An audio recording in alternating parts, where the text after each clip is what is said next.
Hello, my name is Julia Gonzalez. I was born and raised in beautiful Brownsville, Texas. I come from a large Mexican American family, and I've asked three members from my family to share a little bit about our family history and Mexican culture. First to be interviewed is my cousin Jackie Gonzalez, second, my mother Monica Gonzalez, and third, my grandmother Yolanda Gonzalez. So here's my Familia project, the Gonzalez edition. Enjoy!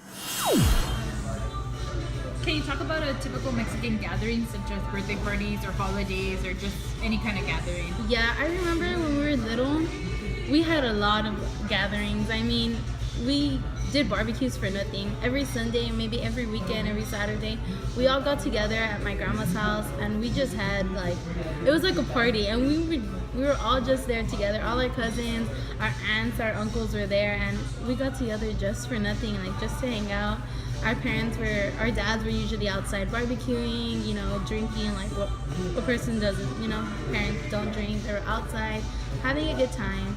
And we were, all us cousins, it was like pretty much school and like recess, because we had, I want to say, 20 cousins, like all together. I had 20 cousins maybe.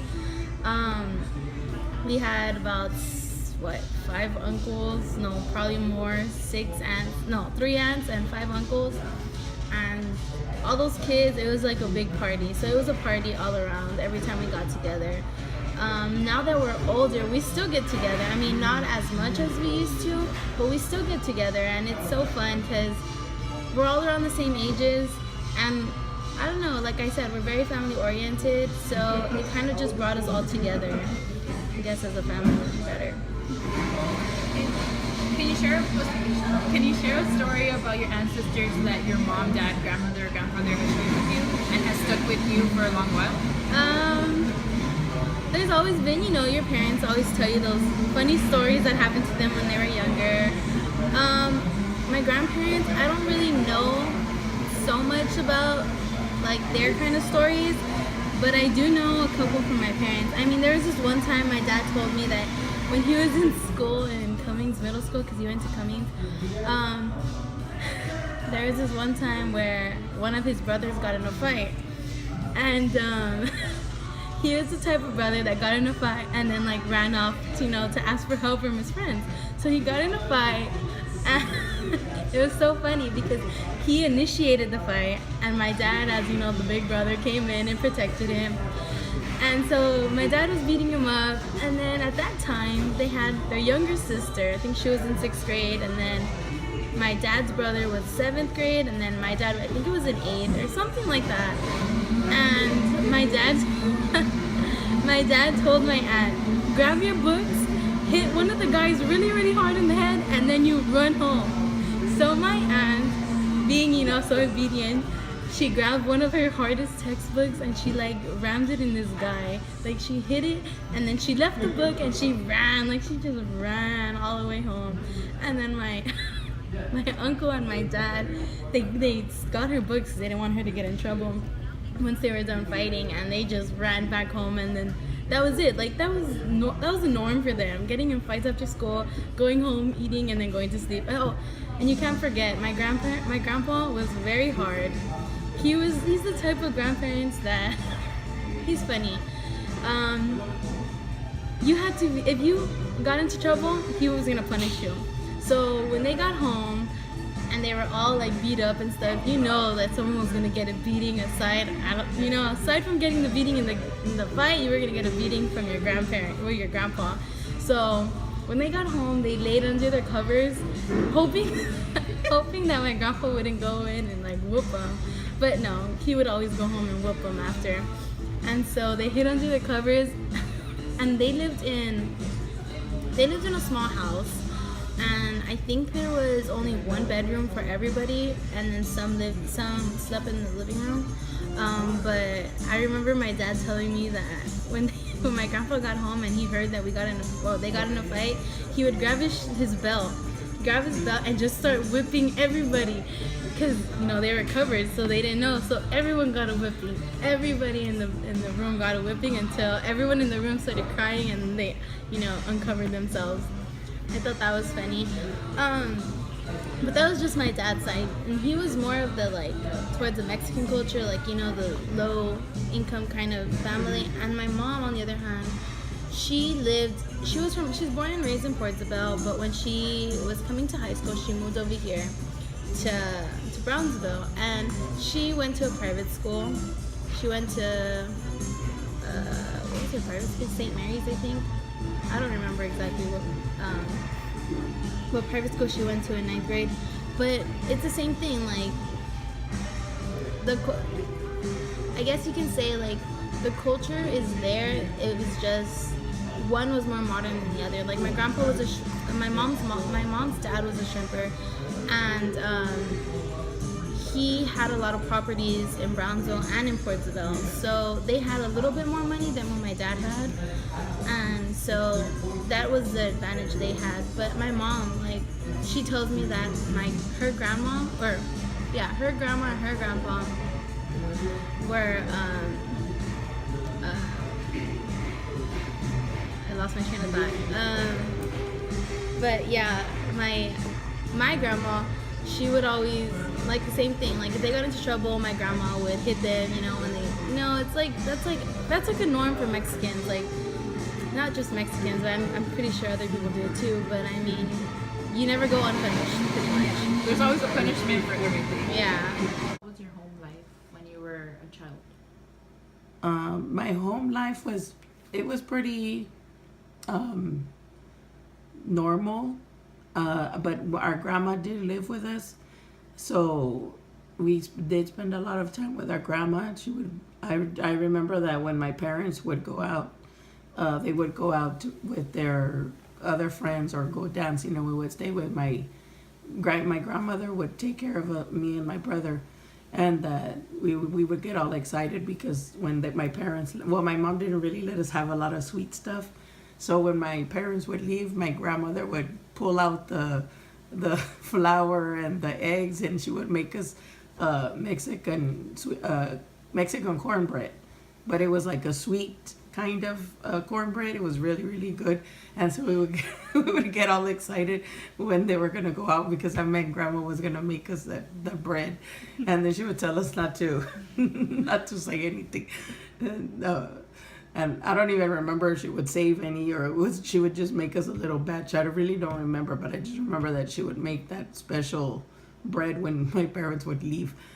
And then I do remember how my grandmother used to sew. She used to sew as a hobby, and then she also did it for, like, as a little job where she would make clothes for different people. She would make dresses and blouses and all kinds of different clothes. And she used to collect the little what do you call it? The little leftovers of the fabric, the pieces of fabric that were left over. And she would make all kinds of stuff with the fabric. She even made a quilt that I still have. And it was made from little pieces of different fabric that she would use to make different people's clothes. She would save it. And then she would make something else out of all the little pieces that she had. And then I just remember her reading.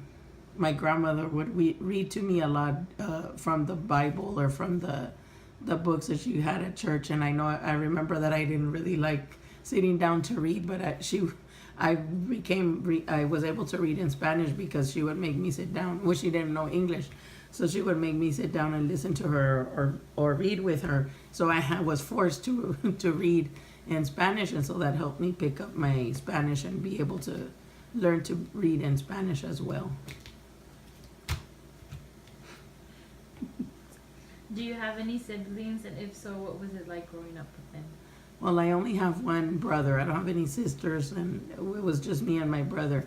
And we spend a lot of time playing inside and playing outside. We would play outside when we would get home from school, and then our mom would stand at the door when she was ready for us to come in, and she would yell our name, from the door, like really, really loud down the street.